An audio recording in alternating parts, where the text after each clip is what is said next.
Eh bien, bonjour tout le monde, bienvenue sur la chaîne de la Dark Red Security. Alors aujourd'hui, je vais parler un petit peu de la lettre du Sherman, donc Chris Roberts lui-même en personne qui a fait une lettre.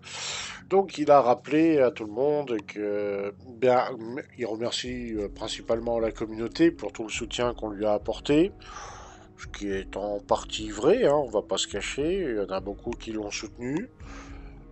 Moi, pas autant que j'aurais souhaité, mais par certains côtés, oui, je l'ai soutenu à ma façon. Mais j'ai été aussi critique quand je sentais qu'il y avait des choses qui n'allaient pas. Je suis pas complètement d'accord avec tout ce qui est fait chez CIJ. Bon, il y a des choses comme l'histoire du F8, comme l'event avec l'Idris ou des trucs comme ça où je tique un peu. Après, bon, ça ne concerne que moi, mais bon.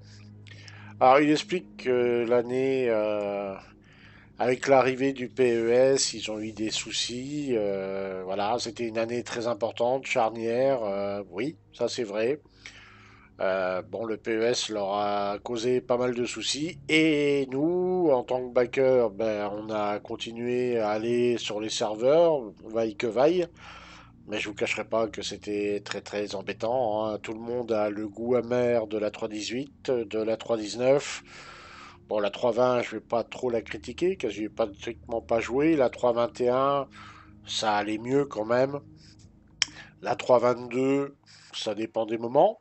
C'est pas toujours top top. Là, en ce moment, on va dire que la 3.22, avec l'Event Overdrive, il y a certainement beaucoup plus de monde qui s'est connecté. Enfin, moi, je le vois déjà sur notre Discord, il y a beaucoup plus de joueurs que d'habitude. Il est vrai que en faisant Overdrive, on peut gagner, on peut upgrader gratuitement le F7 C MK2 en F7A MK2. Donc c'est vrai que ça et en plus gratuitement apparemment. Donc oui, ça intéresse beaucoup de monde ça. Mais bon, on va dire que l'année dernière, on a bien morflé au niveau des joueurs. Je parle pas en tant que backer, là je parle en tant que joueur. Bah, c'était pas une année qu'on va garder en mémoire comme étant un bon souvenir, hein. Parce que oui, là en ce moment, ça ramène des joueurs, mais les patchs avant ont plutôt fait fuir les joueurs qu'autre chose, hein. Quand même. Enfin, ils vont venir, enfin j'espère, ça serait bien. Bon, alors ils ont parlé aussi de la sortie de Star Citizen 1.0. Parce que là, quand on parle des patchs, on parle de l'alpha 3.22.1 par exemple. L'alpha, on oublie de dire alpha à chaque fois devant, mais là on est en alpha. Là, ils parlent de la sortie hypothétique de Star Citizen version finalisée, donc la 1.0. On ne sait pas trop quand. Alors, il y en a certains qui disent 2025, 2026, 2027. En fait, on n'en sait trop rien. Le truc qui m'inquiète un peu, c'est que ça risque d'arriver peut-être assez rapidement.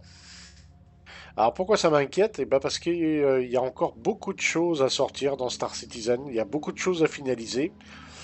Et ils ont envie de sortir une version donc commerciale finalisée 1.0 avec très peu de bugs bloquants. C'est-à-dire que la version qui sera sortie officiellement, on va dire, la première release, on va dire, on aura un jeu peut-être pas super opti, hein, voilà. Ça sera peut-être mieux que l'alpha, mais voilà. De la façon dont ils disent, ça peut être interprété comme ça. Donc je suis moyennement emballé, c'est-à-dire qu'il va certainement manquer peut-être quelques gameplays. Il va manquer des systèmes. Alors combien, on ne sait pas. C'est ça qui m'inquiète un peu. Enfin, il y a beaucoup de choses qui vont manquer ou qui seront pas complètement achevées ou qui seront pas optimisées. La façon dont est tournée la lettre, ça inquiète un peu. Après, d'un autre côté, il faut bien qu'ils le sortent à un moment, le jeu. Ils peuvent pas éternellement rester en alpha parce que déjà, les haters, les rageux vont dire, bah voilà, on vous l'avait dit que c'était un scam, hein, c'est une grosse arnaque, ça sera éternellement en alpha.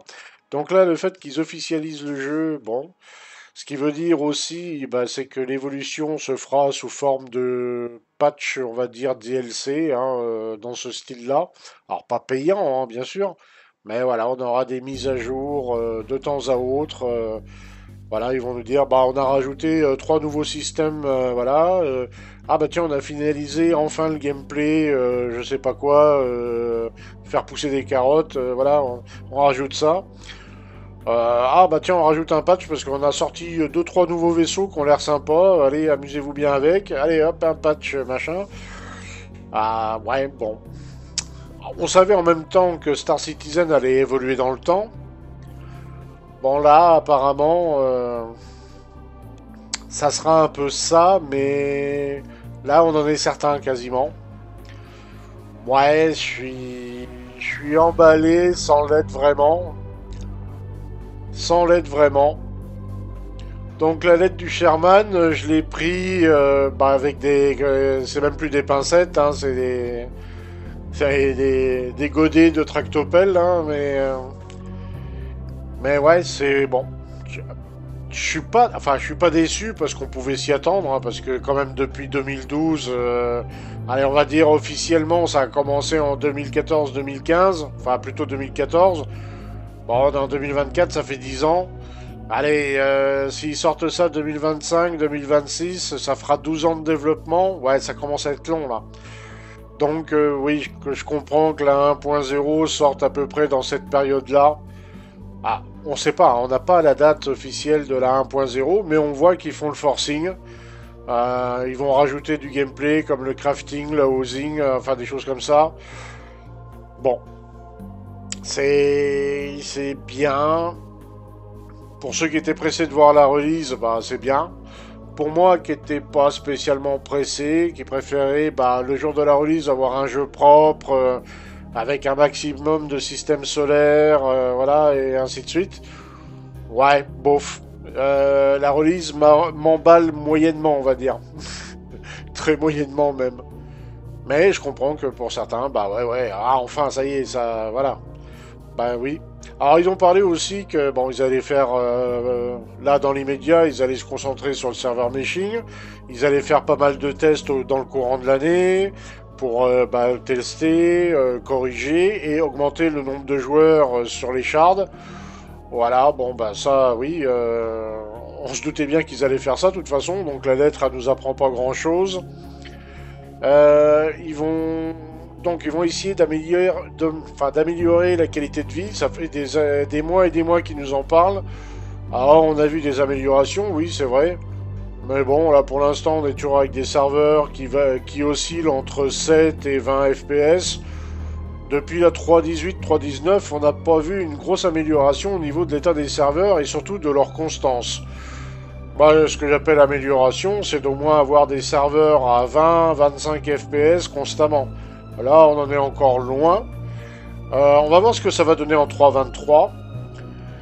On va voir ce que ça va donner en 3.23 parce qu'ils ont mis le turbo. Hein, et la 3.23 serait apparemment le plus petit patch de cette année. Les patchs qui vont suivre vont être encore plus gros. Tant mieux, hein, tant mieux. Bon, à mon avis, les serveurs au lancement du patch, ils vont peut-être pas aimer. Ça risque d'être plus compliqué que prévu. Ça risque de leur faire un peu le coup de la persistance à la 3.18. Hein. Ils vont se dire, oh, bah, en PTU, ça fonctionne. On lance ça dans la live. Et dans la live, ah bah catastrophe. Ça peut faire ça. Bon, il faut espérer que non. Mais il y a des chances pour que ça le fasse quand même. Enfin, moi, personnellement, je m'y attends. Comme ça, si jamais ça arrive, bah, on s'y attendait. Donc, on sera pas déçu au final. Après, la 1.0, donc release, bah ouais, c'est... Fallait de toute manière, fallait qu'ils communiquent là-dessus, hein, commercialement parlant, pour montrer que ça avance. La CitizenCon, je pense qu'on aura des dates pour Squadron 42, et éventuellement peut-être aussi pour la 1.0 de Star Citizen. Ils vont peut-être faire une estimation, un calendrier plus ou moins. Pas nous dire à quel mois, mais vers quelle année peut-être ils comptent faire ça. Alors connaissant Chris, hein, quand il nous dit 2025, moi je vais comprendre 2026 bien sûr. Non, je plaisante. Enfin non, pas tellement en fait. Mais voilà. Donc on va voir ce que ça va donner tout ça. Mais l'annonce de sortir la 1.0 de release, bah ouais, je suis pas... On peut pas dire que je suis emballé, hein. Pour moi, c'est un peu tôt. Un peu trop tôt, beaucoup trop tôt même. Mais après, eux, ils ont de leur côté, bah, on sent bien qu'ils ont besoin d'argent, hein. Maintenant qu'ils sont en Angleterre, avec l'inflation, tout ça, ils payent plein pot, tout. Donc, ah oui, à mon avis, les thunes, ils en ont besoin là, hein. Puis c'est quand même une boîte qui est là pour gagner des thunes, hein. Oui, ils font des jeux vidéo, mais le but premier chez eux, c'est de se remplir les poches, hein. Donc, faut pas se leurrer non plus, hein. Faut pas être naïf au point de croire que c'est juste pour le gaming, hein. C'est une boîte qui vit de la vente de jeux vidéo, hein. Et ils sont là pour faire des thunes, hein, ni plus ni moins, hein. Donc, bah oui, la sortie commerciale, ils sont bien obligés de la sortir. Je pense que bah, ils vont la sortir le plus vite possible. Vous dire quand, j'en sais trop rien. Mais je pense qu'ils vont essayer de faire le plus vite possible. Quitte à faire l'impasse sur certaines choses, comme les bugs ou les trucs comme ça. Parce qu'ils disent, oui, on va lancer la 1.0 quand il n'y aura pas trop de bugs bloquants. C'est-à-dire qu'on peut avoir quand même des bugs bloquants, hein. C'est... Voilà. C'est un peu embêtant ça des fois, hein, quand même. Enfin bref. Bah voilà les actus pour le moment. Autrement, bah, la live 322.1, bah, en ce moment on est en plein event overdrive pour ceux qui sont intéressés juste pour la mission en elle-même, qui est plutôt sympa. 6 phases. Il y a 6 phases.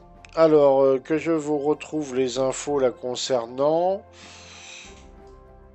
Alors, donc il y a 6 phases. Donc là, la première, c'était du bunker. Voilà. Donc la phase 1, voilà, bataille FPS. Apparemment, ça dure sur une semaine. Une semaine, c'est une phase. Donc vous avez 5 missions à faire. Ensuite, la phase 2, donc ça sera certainement à partir de vendredi prochain. Bataille spatiale en 3 étapes.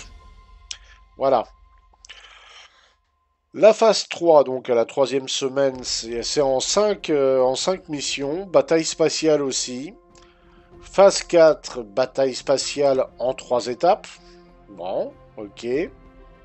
La phase 5, c'est une étape, c'est une bataille FPS. Ok. Et la phase 6, c'est en une mission, c'est du FPS et livraison de colis. Ouais, bon, bah voilà. C'est... Ouais.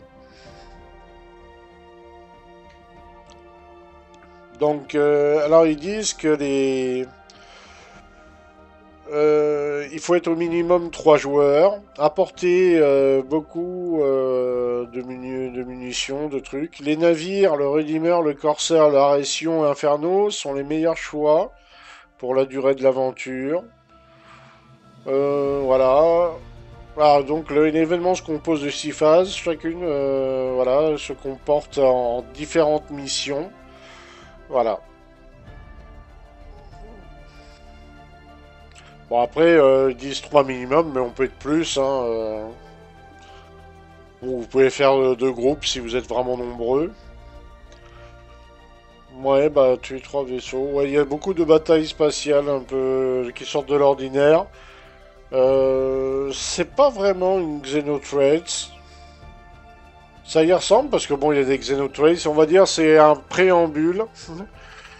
C'est voilà, ça nous prépare à la future baston, à l'event des Xenotrace, tout simplement. Enfin, je pense que c'est ça. On verra bien ce que ça donne. En tout cas, bah, je vous souhaite à tous une bonne journée ou une bonne soirée. Et on se dit à très bientôt dans le verse. Ah, ciao, ciao, ciao, ciao, tout le monde.